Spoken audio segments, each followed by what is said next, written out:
Welcome to the Enlighten Up podcast, where I am going to take you into a deep exploration of what it means to exist in this current reality. We are going to raise your vibes, open your mind, expand your heart, and dive deep into the wondrous mysteries and possibilities of this lifetime. There's been a spiritual catalyst that has set in motion the awakening process of many across the globe to return to the knowingness of self and unite what has been separated. Together, we're going to bring light into that darkness. We're going to remember the joy of living. But most of all, we're going to turn up the volume of our own eternal power and do the thing we're here to do.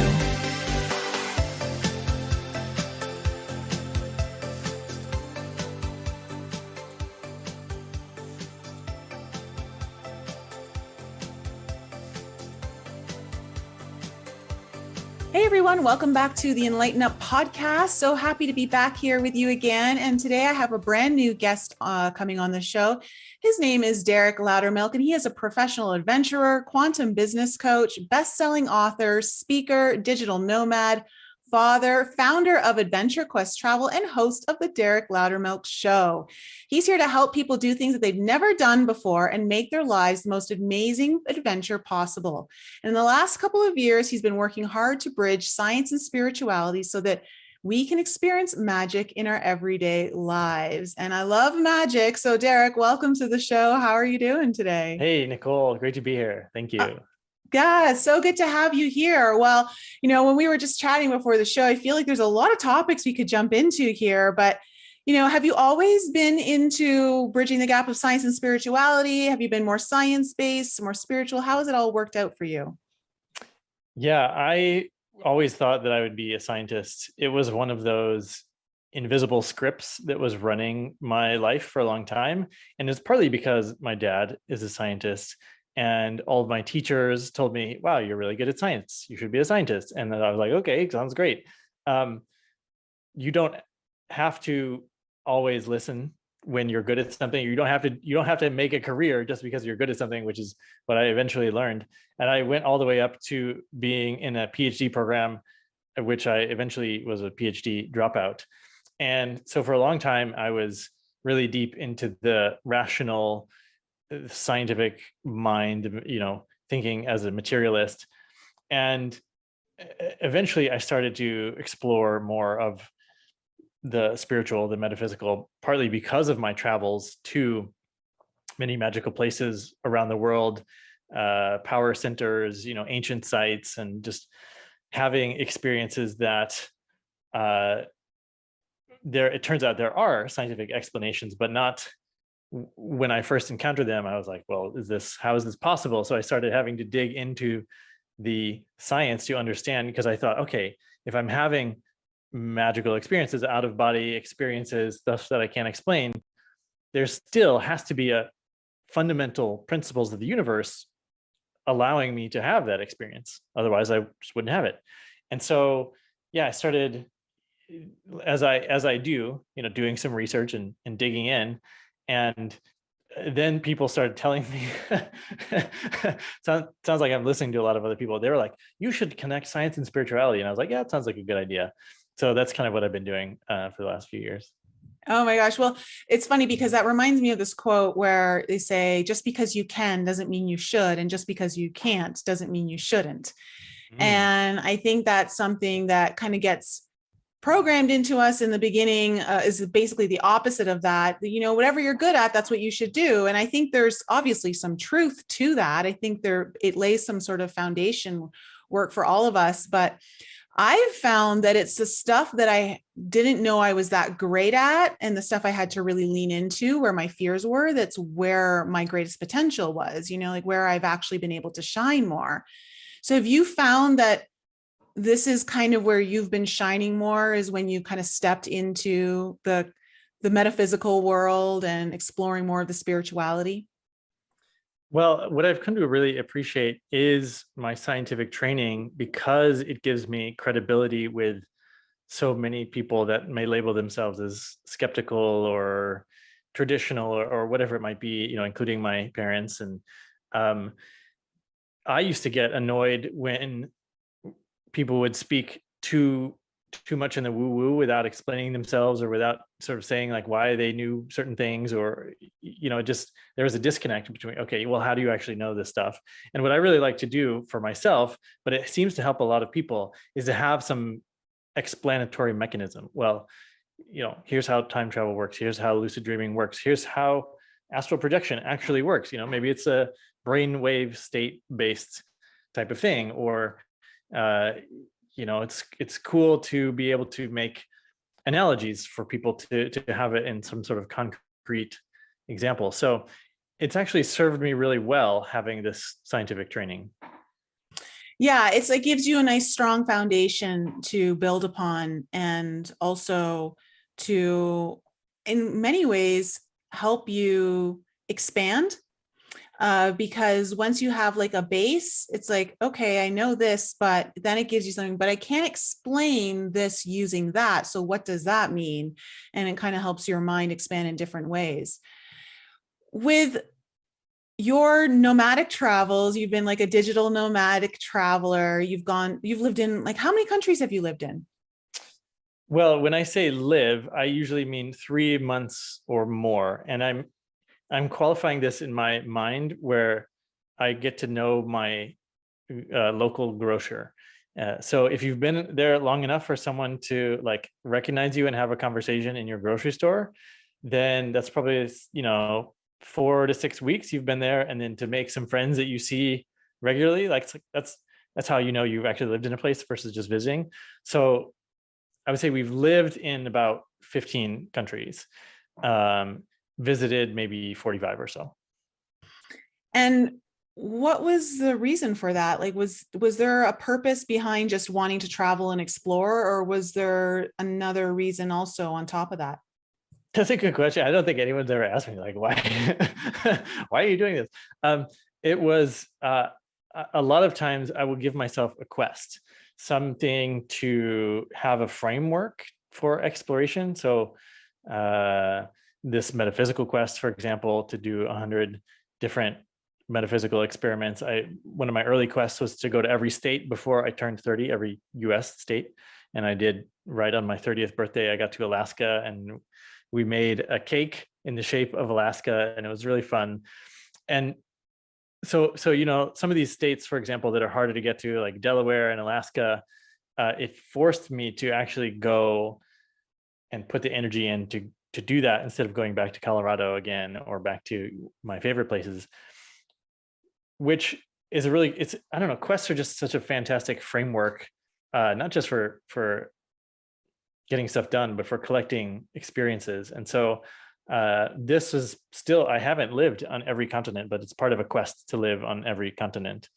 The 6 that people live on, really. Antarctica, you get a pass. But yeah, I set up these frameworks and then go about just trying to tick them off in a way.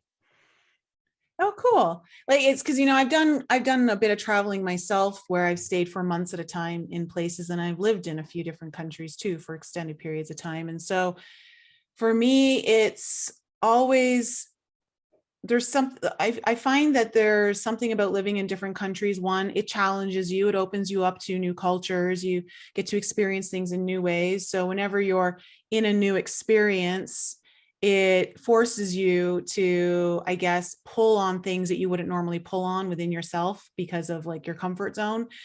And I've also found that there's certain lands that we're kind of attracted to because of the way the land's going to speak to us when we're there. Is there any particular place that you've been to that really spoke to you and opened you up in a way that was a direct result of you being in that place? Yeah, there are several. The first one that's coming to mind is Angkor Wat. And this was actually, I saw a picture of a tree. And if you've ever seen these wonderful giant trees that sort of are growing on top of the temples, their roots intertwine through the rocks, and it's really breathtaking. There was a this one particular tree and this one particular temple in National Geographic when I was a kid, when I was 10 years old. And I said, oh my gosh, that's the most amazing place in the world. It just was, Indiana Jones, temple. It just struck me. And then I thought about it for years and years. I thought, I hope to see that tree one day. And then I realized I should just make a pilgrimage to see this tree. And I should just go and spend some time at this very spot that I've always imagined.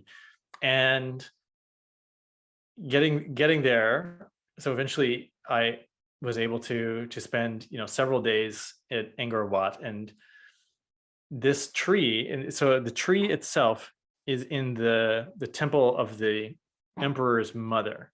So one of the figures who built many of the temples in this temple complex, which is like 100 square miles, it's huge.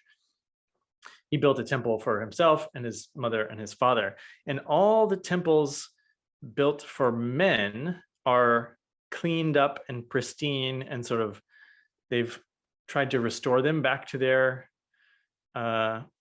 archaeological, as well as they could, but they left the mother temple wild.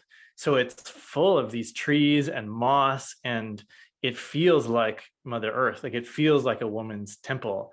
And it's much more magical than, than all the other ones. But so you have to sort of wind your way through the whole mother's temple to get to the very, very heart, which is where this tree is.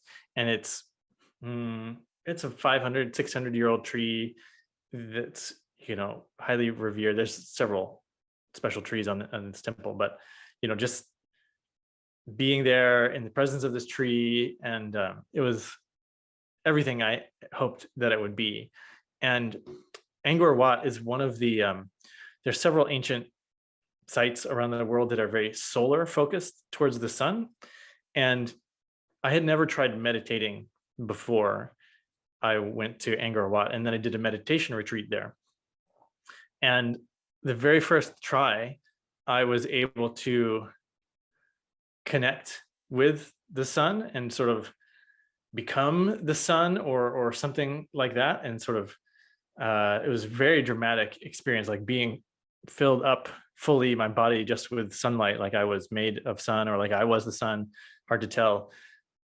And after I did it, I was like, oh my gosh, meditation is amazing. Like, this is the coolest thing in the world. And everyone was like, ugh, like meditation is terrible. I'm getting so stiff from sitting so long, and the mosquitoes and the dogs barking and everything.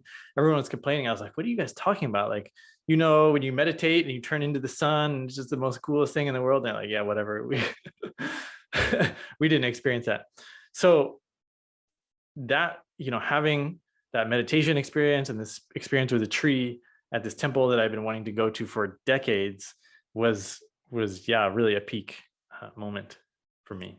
So that really must have opened up your third eye, for you to be able to see either yourself as the sun or being filled up with sunlight. That is a big pineal gland activation. See, I don't even really, that's cool that you say that. I wasn't even, at the time, this was maybe 7-8 years ago, I wasn't even thinking about pineal gland or any of that stuff. So it very well could have been. So this tree, this is not the same tree though that you connected with in Bali, or is it the same? No, it's a different tree. And now that I'm saying it, I suppose I have a lot of tree allies around the world. Which is bringing up our earlier conversation, which the audience isn't going to know, but we're going to get into it, is why we were talking about plant medicine. Very interesting. We will put a pin in that one and we'll come back to it. But how do you feel about that? Like, just knowing that you've had, like, the plants have been speaking to you and have been activating you.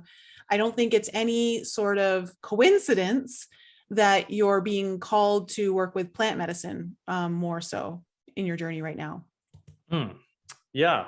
And I'm also just farming, just growing crops, food, for the first time as a nomad.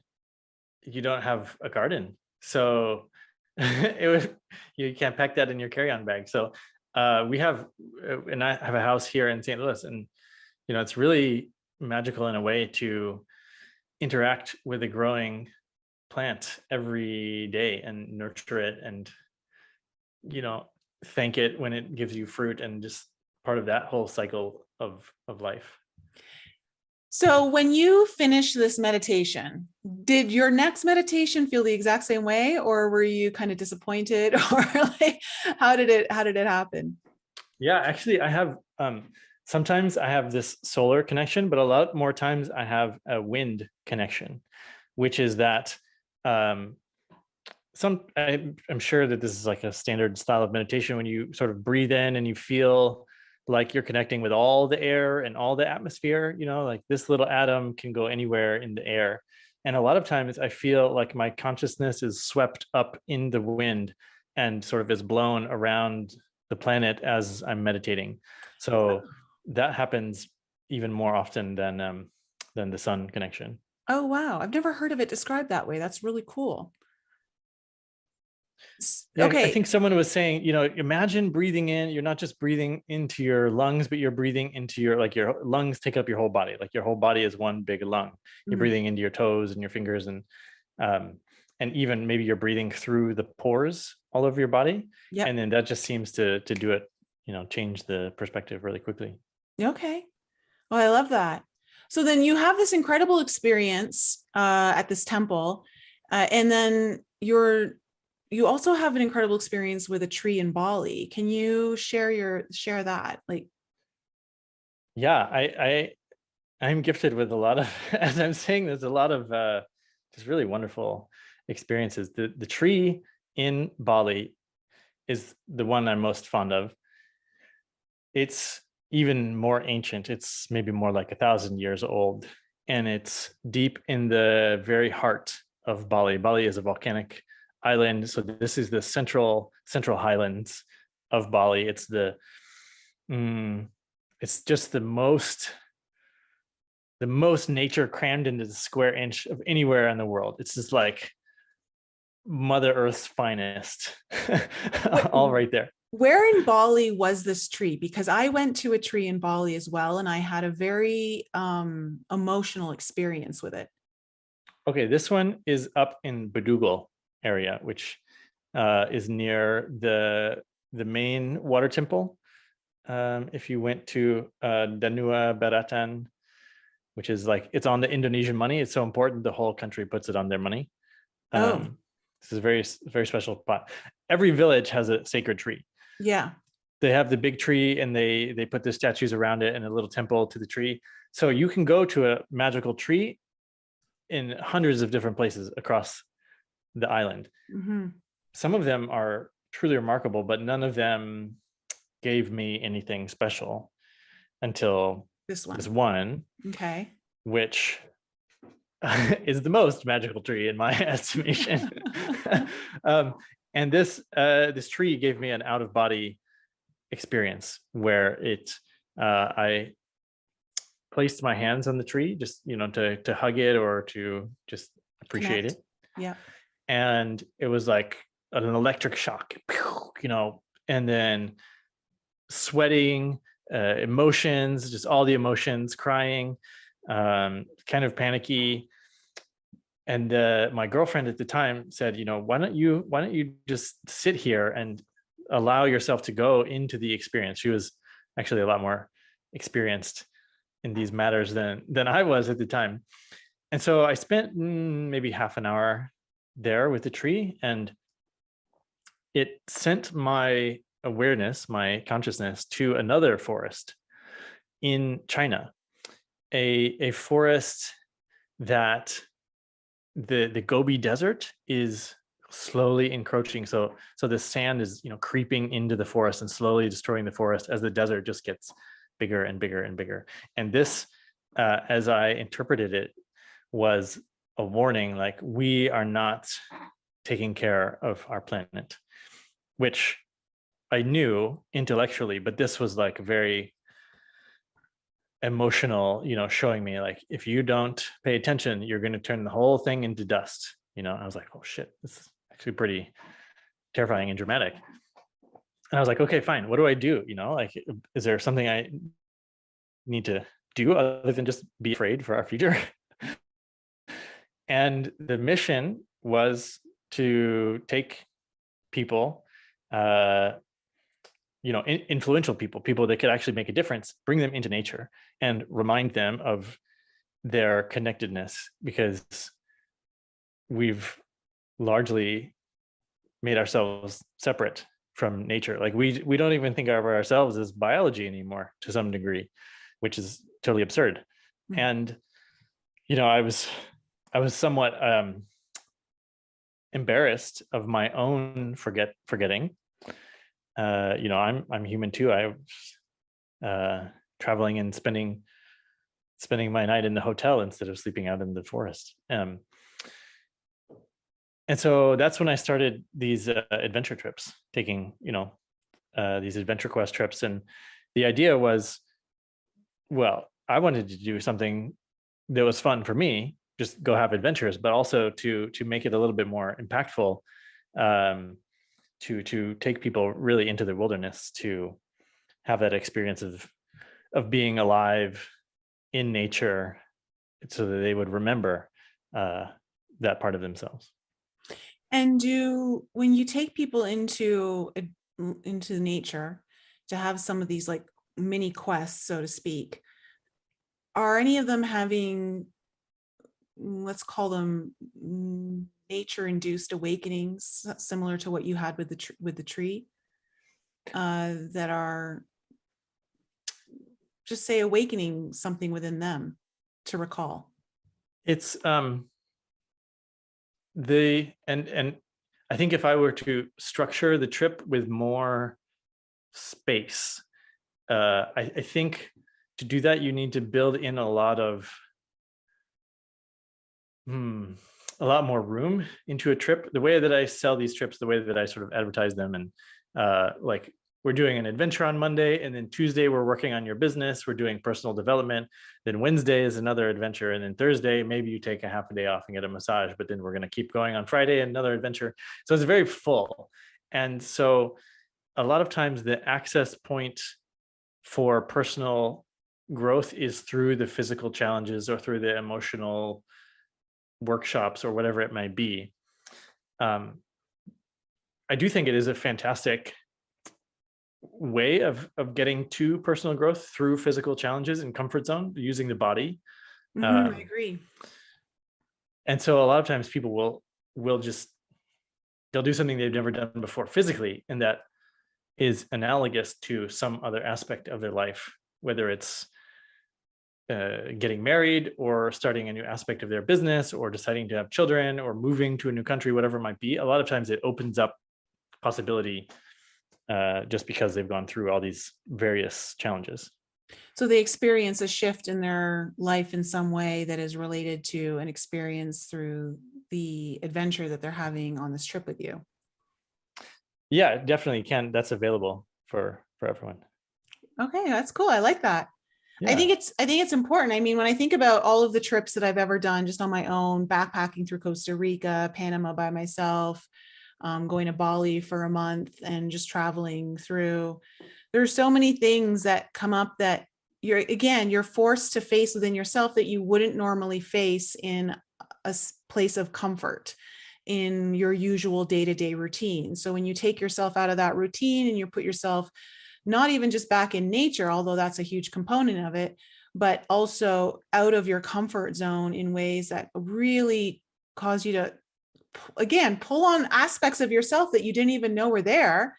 I feel like that is part of the process of the experiential learning process that really teaches us, I think, the most is through experience. And you can have some very rich experiences doing what you're doing with your clients. So I love that. Yeah, on a brain level, just landing in a new place shakes the snow globe. It forces your neurons to make new pathways. It forces you to look at the world as a beginner. It forces you to recalibrate your comfort zone and also your identity of, who am I in the situation? And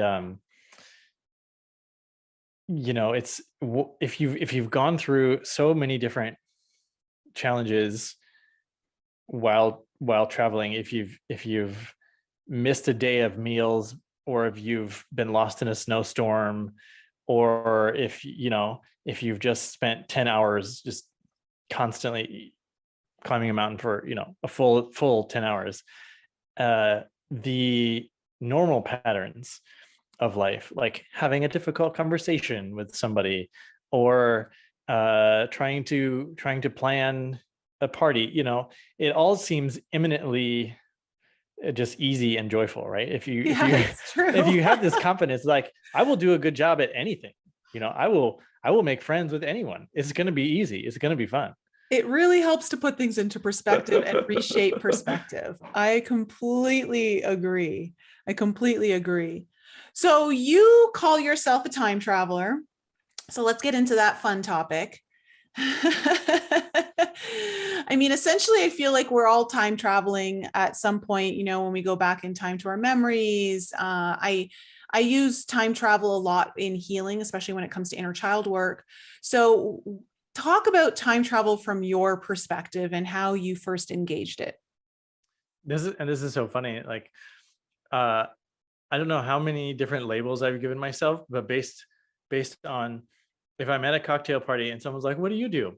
I want to be able to bust out like, "Oh, I'm a time traveler," or "I'm a professional adventurer," because It's I just a good want to icebreaker. right? I just want to have an interesting conversation. So that's kind of where it started. And the principle, the concept was, okay, here's a scientific framework for dimensions, right? Okay, 3D is this length, width, height. 4D is time, but 5D collapses to a single point. So if we are going to have a 5D experience, then we should be able to be more fluid with time. It's more of a human construct that we're mapping our experiences on this flow of linear time, but we should also be able to have experiences of bending or moving about in time. And so actually, this just occurred to me the other day, that you can more easily access time travel if you're coming at it from the right emotional state. If you're living in a fifth dimensional state, or like a fourth density consciousness, which is essentially like gratitude, then it really facilitates having an experience where you have more mastery over time.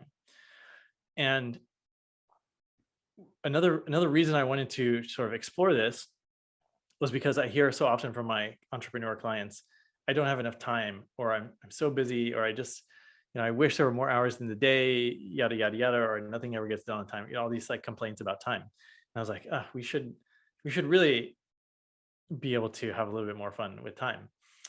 And so I've come to realize that there's essentially three different types of time travel. One would be like the UFO, the alien technology, actual physical moving of your body into time. And I haven't done that. Okay. Like in a time machine. The other one is where you can go and experience an aspect of yourself in the future or past and live as that person. So if you had a previous life as a Roman, you could go and experience Roman times through yourself. You essentially just have to harmonize your own frequency with the frequency of that past version, and just like you're viewing the world through their eyes and having that experience. Okay. Pause right there, because take us through then how you would, because the way you like, and you just do it like this and you're there. So, okay. So how would you harmonize your frequency? Okay. So I'm assuming you've done this since you're calling yourself a time traveler. So is there a past life that you've harmonized yourself with to pull in that experience? Well, I've actually done this mostly into the future.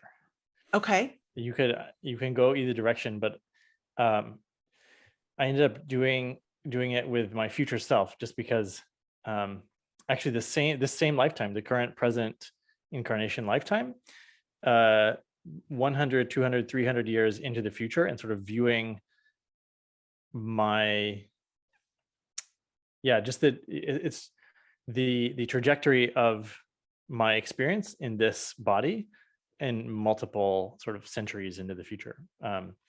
So I would assume it's the same kind of template that you're using to, if you were to do it, whether you go back to a past life or you're going to a future life, it's the same kind of concept. You're just going in a quote unquote different direction. Right. It's, I mean, it's just imagination to some degree, but it's, I imagine if you were measuring my brainwave states, you would probably find when I'm doing this, I'm in a very particular range, probably a theta state that allows this to be possible. And the way that I do it is I use, I imagine a time crystal sort of deep in the earth, and I'm going into the time crystal and using the crystal itself as a portal to time travel. Okay. Do you use any specific kind of crystals? Do that they work for you, or does it matter? The one I visualize is probably quartz. It's just a clear crystal. And okay, so you envision yourself kind of dropping into this crystal in the earth, a clear, like maybe a clear quartz crystal, and use that as a portal to your future self. Do you have any kind of ceremony that you do within that time period, or any kind of intention setting that you use before you start this process? It's sometimes not as much. Intention is super important, and I could probably benefit from being a little bit more clear about what I'm going after. I'm really going there more as a traveler than with a specific purpose. But a lot of times I will start by first observing the environment before I actually look to see what's happening with the person. Okay, so once you're in the future, you're just kind of taking in the environment. Yeah, and so the harmonization aspect of it is to look around and see what's the situation on the ground. Like, what are the buildings like? What is the community like? What is the nature like?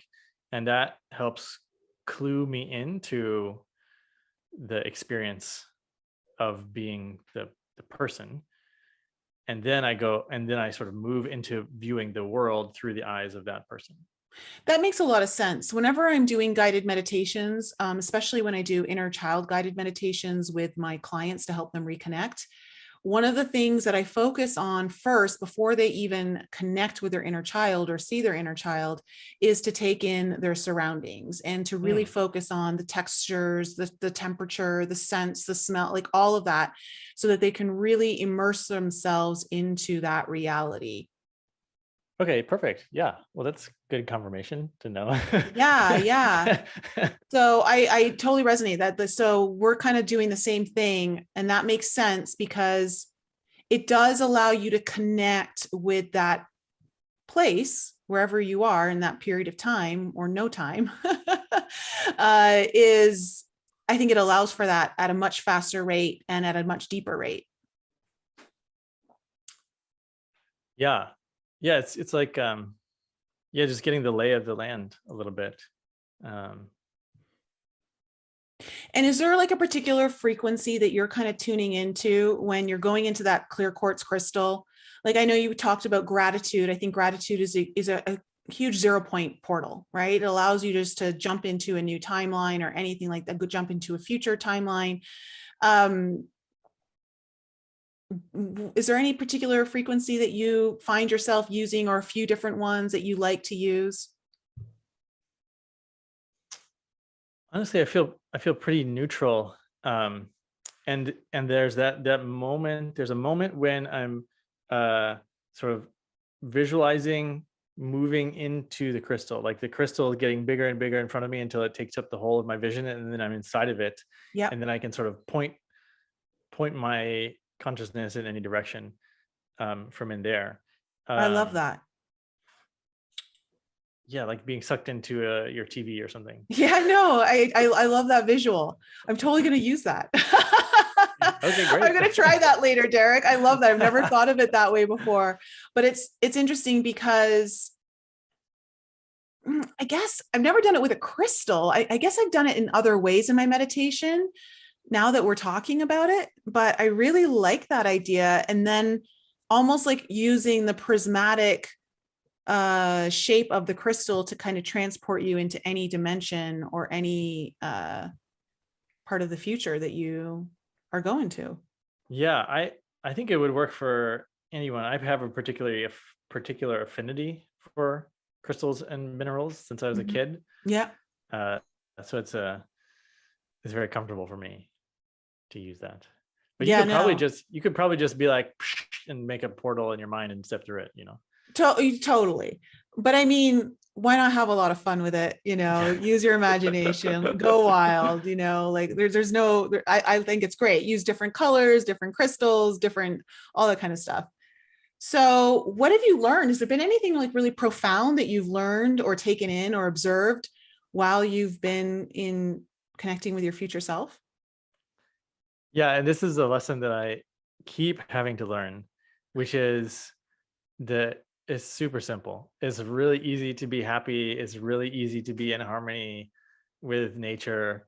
It doesn't have to be complicated, you know. So what I see when I go into the future is this sort of very high-tech agrarian society of maybe some cities that are acting as sort of cultural nodes, but there's a lot more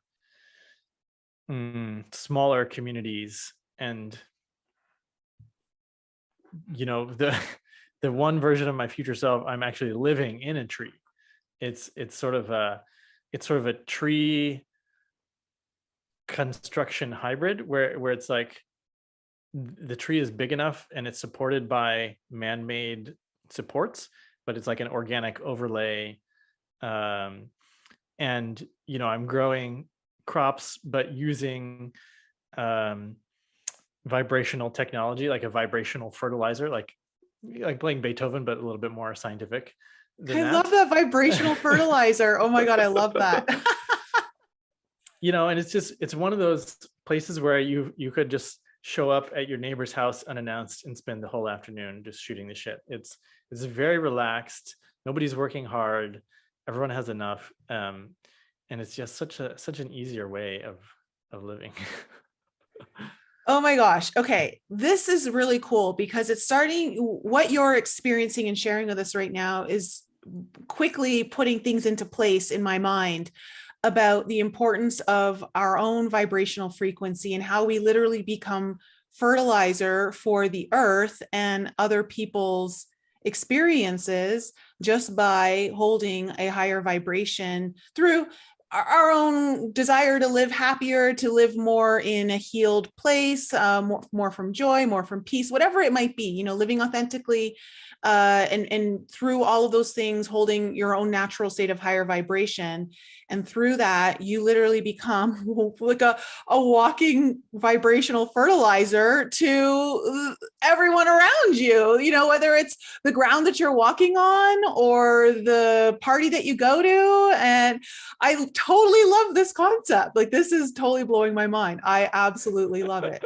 Derek, you've totally introduced me to this concept that is so simple. And so it takes something that's very intangible and makes it so tangible. Wow. Thank you for getting so much out of it.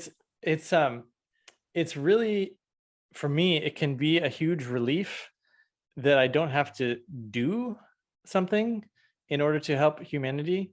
Like I could just go about my day, and whoever I'm encountering, if they enter my field, that will benefit them in some way.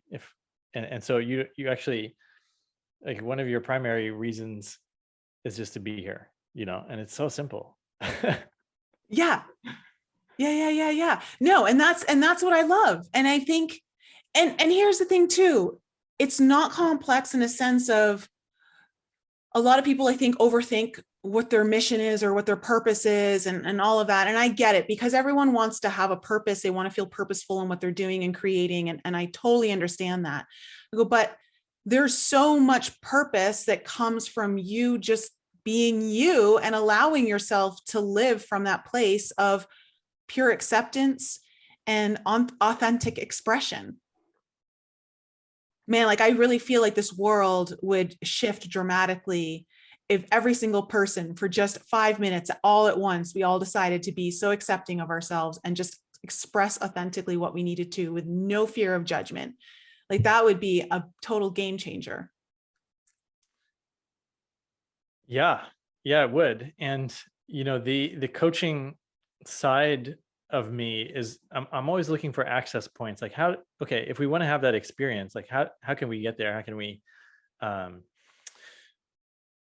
or make this more reliable to have this experience more frequently, for example? And then it comes time to just like make up some fun homework for somebody, right? Like, okay, if you really want to be living more authentically, then we're going to make you a bunch of challenges that force you to sort of push that boundary of allowing yourself. So wherever you're uncomfortable with your own authenticity, right, we're going to attack that from different sides so that we can dissolve the discomfort with your authenticity by sort of pushing you to some degree. Like this is the adventurer side of me. Like we're going to challenge you to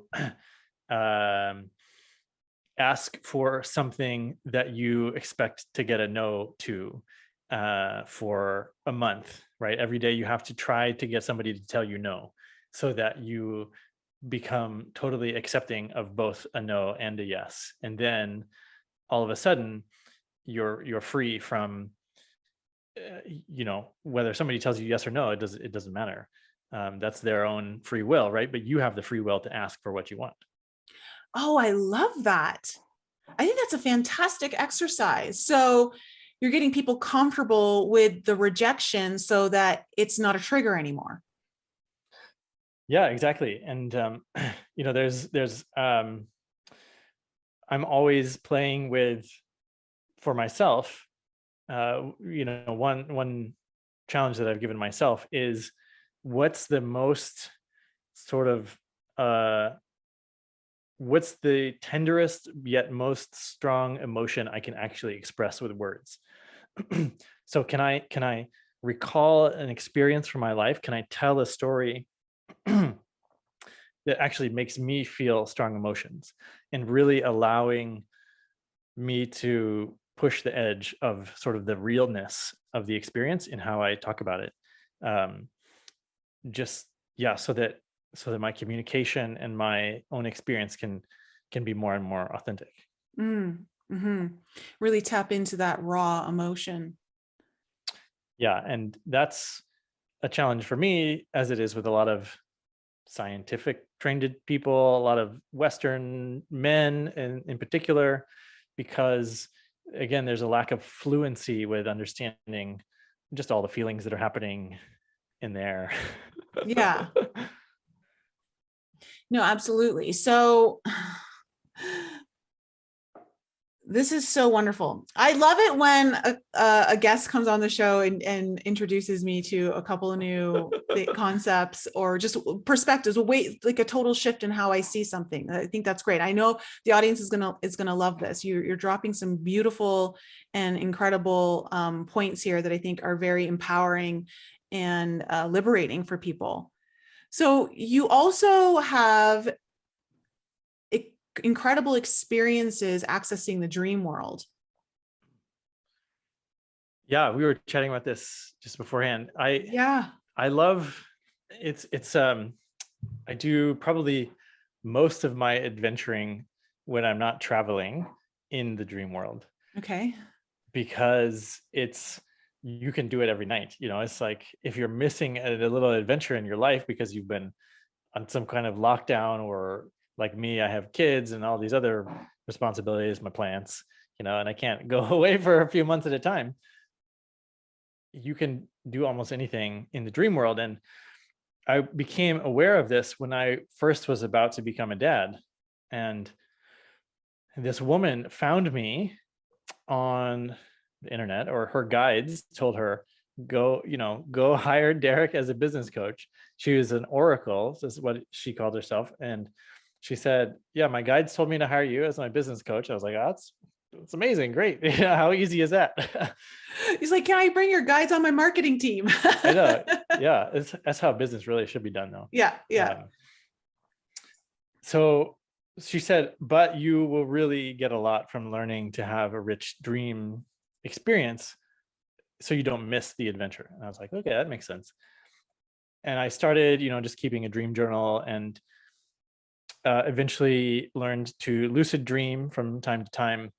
And now I would say I have enough familiarity, enough experience in the dream world that I can parse the details a bit more, the symbolism, the archetypes, the recurring situations, the themes, and sort of understand, okay, this is just my normal brain wave processing the day, my normal brain function, or this is external to my physical body. This is collective unconscious happening. Or the way that I use it for business is I start with a clear intent. Now, this is a place where I actually do have a good practice of intention setting.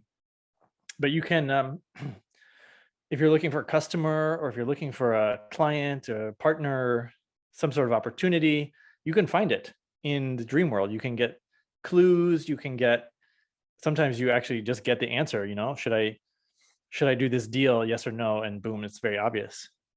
Sometimes it takes a little bit more interpretation. If it's, I'm leaping over snakes all of a sudden, and then I said, stop leaping over snakes. Why don't I just fly instead? That seems much easier. Okay, well, what does that mean in terms of how I should conduct my business tomorrow? So there's some degree of actually what do I actually do with this information? But Okay. yeah, I would say for people that don't already have a dream practice, the first two steps are intending to remember.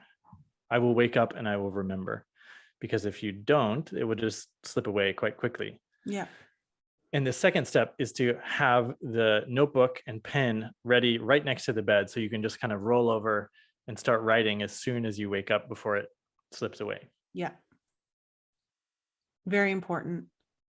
Yeah, and I agree. I've had a lucid dreamer on who teaches people how to lucid dream, and that is the first thing that he tells everyone. Like, you've got to, one, set the intention, that you want to remember, and kind of like put that declaration out so that you can, and then also be ready to record what you are, and you create a practice which eventually becomes more of a habit, and it becomes almost like instinctual.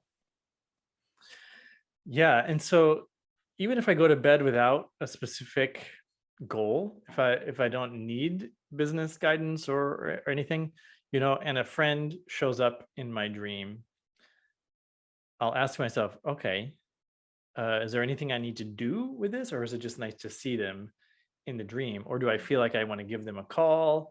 Or maybe they were in my dream 3 times this week. What does that mean? And sometimes I find that it's actual real predictive events. So I have my college roommate. I was out camping and had a dream that he told me he was expecting his first child. And I got finished camping. I was like, oh, hey, I had this dream. Can you confirm that this is real? He's like, oh my gosh, how did you know? Like, we haven't told anyone. Like, that's wild. I was like, well, you told me in my dream. And he was like, that's wild. And then I delivered his baby in my dream the day that it was delivered. And so I knew when his baby came out. I was like, yo, delivered a baby. Did you have yours? He's like, yep, just had our kid. I was like, okay. Oh, wow. So, there's sometimes it's giving you actually real earth information, and sometimes it's just, more. How do you decipher, like, are there times where you're able to decipher like what's more prophetic and what's more symbolic messaging? Well, I suppose it could have been, right, he wasn't having a baby, and then it would have been symbolic to some degree. But yeah, that was only confirmed from What I'm from asking the, though is like, okay, so because I can tell within certain dreams that there's a certain vividness to a dream, the colors just seem brighter, or the experience seems more real, like so powerful that you can tell that there might be some more propheticness to it than just maybe perhaps a message that's coming in as a symbolic dream for you to work with in your day to day. Have you ever eh, noticed anything like that in your dreams? I still have, so this might be uh, good for people to hear or discouraging, but Okay. I've been at this for 6 years now, Mm-hmm. Mm-hmm. and I I don't think I can tell the difference. Okay. Um, Well, I think that's honest, which just gives but you a lot more credibility, by the way. so this is kind of like a lifelong practice. I think probably I would expect to keep improving Mm-hmm. over decades, or maybe one day I'll just get it and I'll just have mastered it. Well, I look, don't it's know. like anything. Some people, they go to meditate and it's like they just can't do it. You touch a tree and you become the sun, And then there's people who may have dreams and they can like pick up on propheticness, like the next things just start happening, or they understand it. And then there's other people that it takes them longer. I think it's not, neither is wrong or bad or good or whatever. It's just part of the process, right? We all have certain affinities to certain frequencies, textures, colors, all of that. So I think that it's very individual on how we experience, which I think is also an important message for anyone listening to this to understand that not to hold judgment of yourself against anyone else because you're not experiencing it the way that person experienced it. And then there must be something wrong with you. Yeah, that's a good reminder. And I really do get a lot of joy from having other people interpret my dreams as well. I'll just, if there's a particularly interesting set of symbols or circumstance, I'll throw it up on social media, and people love interpreting dreams. This is like the most engaged post that I put up there. Everyone has an interpretation, right? Everyone has an opinion. But if a lot of people are saying the same types of things, it's kind of interesting. Okay, wow. 10 people have said that these snakes represent the divine feminine, or that this this particular situation, so it's cool to see how other people are interpreting it. And I feel this is a very primal human thing. That imagine a group of ancient humans sitting around the fire, all sharing their dreams in the morning, and that could have been a really important part of their I agree. worldview. Yeah. Yeah. And speaking about that, you've been recently working with a shaman and getting more into plant medicine, psychedelics. What kind of got you started in that? This is, I just by luck happened to be working with a shaman. I became friends with someone who has worked with this shaman, and sort of introduced me. And then it's a a lot of people ask me, "Oh, how do you get to start working with the shaman?" And the shaman was joking, like, "Oh, you just look on the shaman classifieds and pick your favorite and just start working with them." And so many people are using the word shaman, that it's become hard to know what is actually a shaman. And sure, there's different flavors or aspects of them. And the one I work with, I would say plant medicines is a good access point for having these non-ordinary reality experiences, of which Dreamtime is also one, of which holotropic breathwork is also one, or even dancing can be. Absolutely. The one that I work with, he can just put you in that state just through his personal power. So it's almost like you don't need the plants are like a crutch in some way until you master the state, and then you don't need the plants anymore. But I still like to use to use them. Yeah. Well, no, here's the thing. I think that they're tools, right? They're tools for us to use. And I think there's a point where, yeah, you want to be able to experience what a plant medicine may be able to offer you on your own and to reach that sort of mastery. And I think that a lot of us can do that in varying different ways, but I also think we all experience our own blocks, and we also go through different levels of our own journey. And sometimes one level just can be too hard to break through. And sometimes having a tool like such as plant medicine could be very helpful. I know that, we were talking earlier, I'm getting ready to do my very first ayahuasca journey in Tulum, Mexico soon. And it's not because I feel I need it, but although I do think it's going to be helpful, but more so that I'm feeling the call to reconnect with the actual plant through that particular journey in that particular location. So as we were kind of talking at the beginning of the show, how there's certain locations that can open you up. I know Tulum is one for me. I've already had 2 incredible activations in Tulum at the ruins. And so I know that there's something there that's meant to kind of open me up, not just individually, but also for my business practice, to deepen it with clients that I'm going to be utilizing through this. So you said you worked a lot with like psilocybin mushrooms. What's your experience like with them? Well, my scientific training, I was a microbiologist, and I've grown, I've made beer and wine and sauerkraut and sourdough bread and just grown all of the things, and mushrooms as well, different types of edible mushrooms. And so I have a cultivation affinity for them in some way.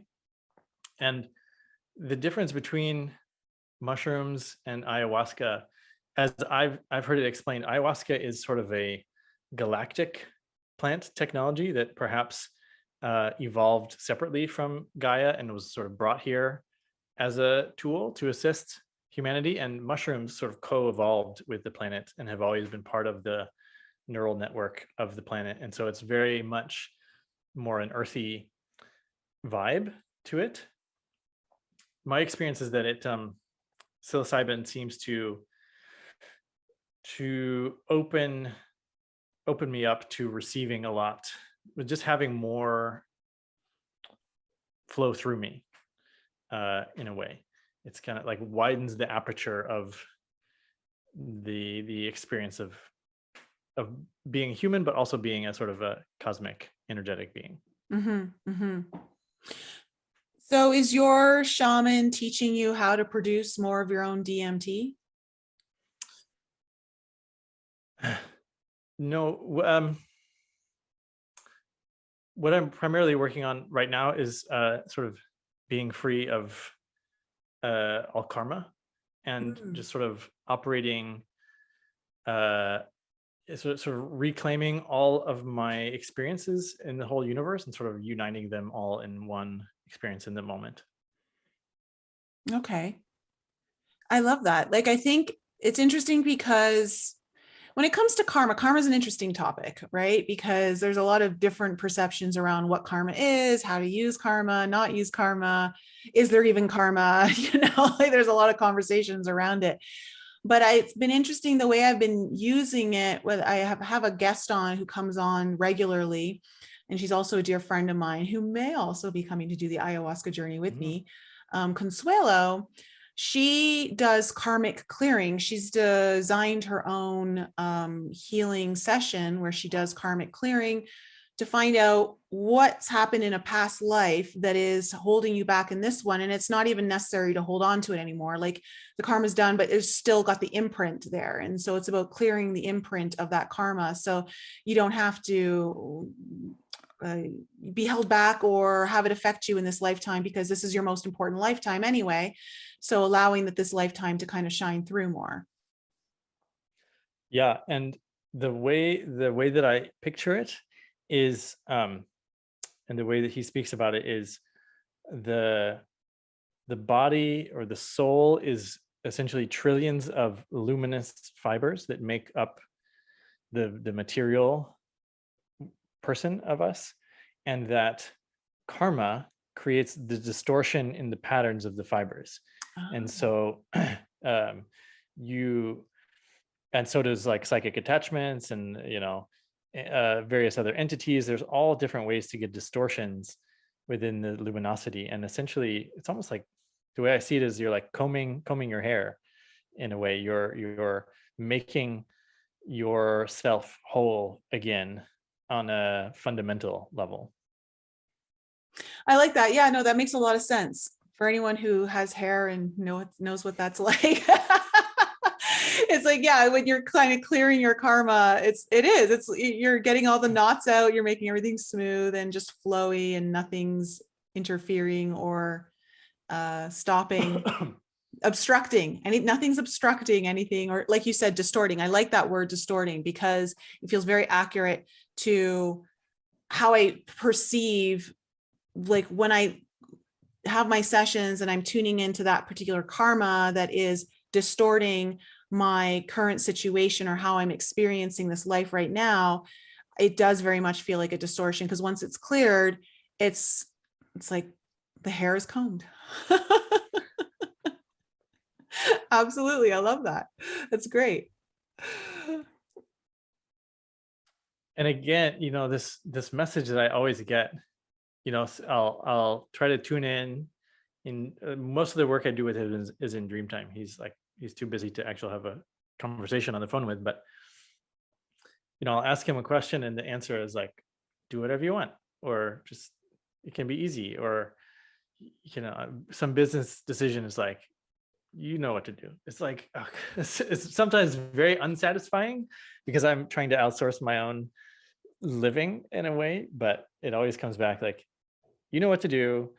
It's easy. Just trust yourself. You'll be fine. It's like all the same messages.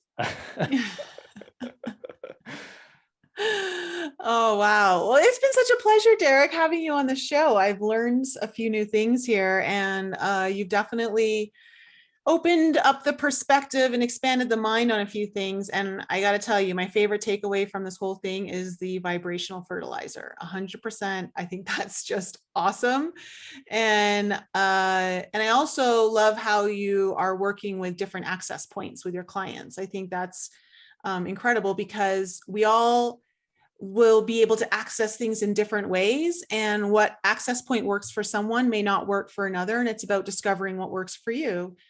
And I think that's great. So thank you so much for coming on the show. Did you want to leave the audience with any particular message that you've been feeling called to share before we end the show? Well, probably the last thing I said, life can be easy. I have to remind myself that. And I have a 3-year-old daughter. And so she's kind of, I just sort of modeled my behavior after her a little bit. So, but so I suppose if you wanted to find the same thing for yourself, if you're listening, you can find something in your life, an object or a picture or whatever it might be, that helps you create a specific feeling state that reminds you of, either unconditional love or whatever your favorite state, your, joy or exploration or whatever it might be. And having a physical object that you can use to remind yourself to go into that state. I love that. That's great. What a great message to leave the audience with. Thank you so much. And let my audience know what you've got going on and where they can find you. Oh, yeah. Thank you. Loudermilk.com and on all the socials. And for spiritual entrepreneurs and healers, I have a mastermind called the League of Superconductors, which is a year-long business coaching container. We focus on business, metaphysics, adventure, and mastery. Perfect. Yeah. Okay. And is that your LEAP method? Exactly. Yep. Okay. This coaching model that I have created over the last few years. I love it. Well, Derek, it's been a pleasure having you on the show. I know my audience is going to definitely enjoy everything that you shared today and everything you were putting down. I know I did. And good luck with all of your endeavors. and future trips to your future self. Thank you. Thank you. Yeah. You said, I'm going to use that crystal technology that you talked about. I think that's great. And to my audience, guys, I love you so much. Have a wonderful evening, and I'll see you guys next week. Thanks again for joining me for another show on the Enlighten Up podcast. I love you guys so much for all of your continued support. So remember to raise your vibe, find your tribe, and be open to the infinite possibilities held in the mysteries that surround us all.